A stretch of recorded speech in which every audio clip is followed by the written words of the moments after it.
Всем привет, с вами Владимир, руководитель сервиса STP Install в Москве. Сегодня поговорим о шумоизоляции крыши авто. Мы предлагаем комплексную шумоизоляцию. Она включает обработку всего салона и, естественно, с крышей. Но у нас довольно много клиентов, которые при записи на услуги говорят следующее: зачем мне делать комплекс с крышей? Разве это даст результат? Давайте без нее обойдемся. Сегодня разберем аргументы за, против шумоизоляции крыши автомобиля. Обсудим, какие ошибки при обработке крыши не стоит допускать, для каких автомобилей это актуально, а для каких нет.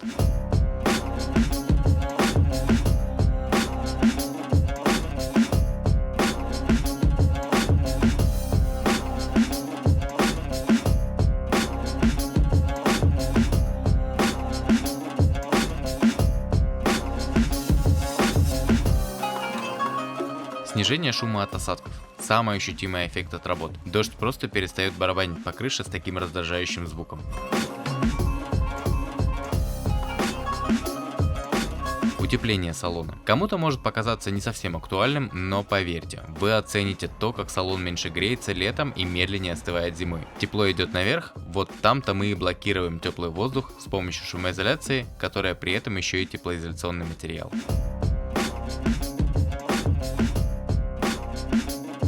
Отсутствие конденсата на голом металле зимой. Это важный момент, так как очень уж многих он беспокоит. Тут надо сказать, что при обработке металла вибропоглотителем металл герметизируется и влага на него не попадает. Соответственно, конденсаты и коррозии на обработанной крыше не образуются вовсе, даже со временем. Если интересно, что происходит с металлом крыши под шумоизоляцией более подробно, гляньте наш новый ролик, где мы разбираем, что происходит с шумкой и авто после 4 лет использования.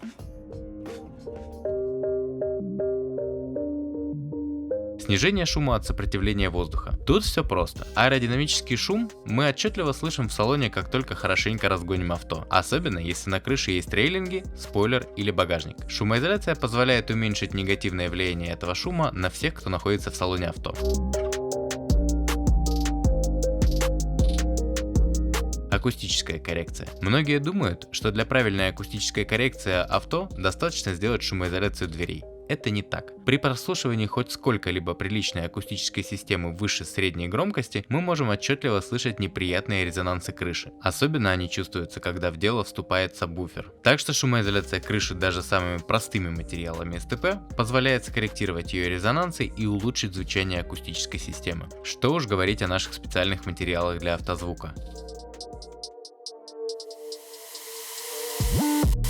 Антискрип. Тут все просто. Чем дороже автомобиль, тем больше в крыше всяких пластиковых элементов, такие как плафоны, подотчетчики, ручки, а иногда и воздуховоды. Все это со временем начинает поскрипывать и дребезжать. От этого дополнительного звукового сопровождения помогают избавиться шумка и дополнительная антискрипная обработка элементов крыши.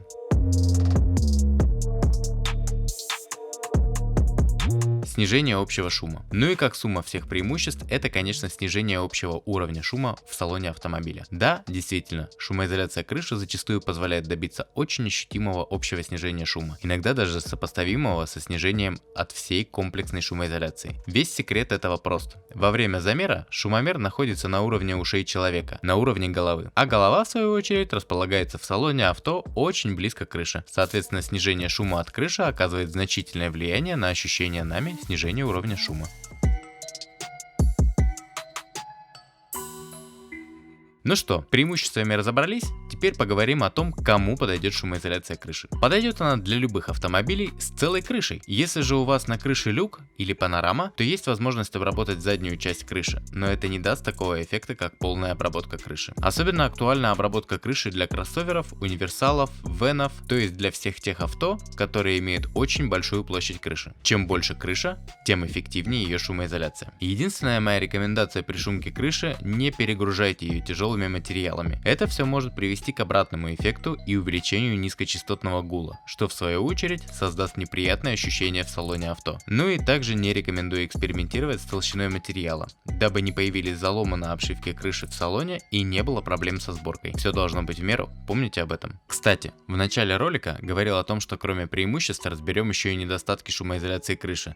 Так вот, извините, но недостатков у шумки крыши нет. Это все, о чем я хотел рассказать сегодня. Лайк, подписка, колокольчик. Пока.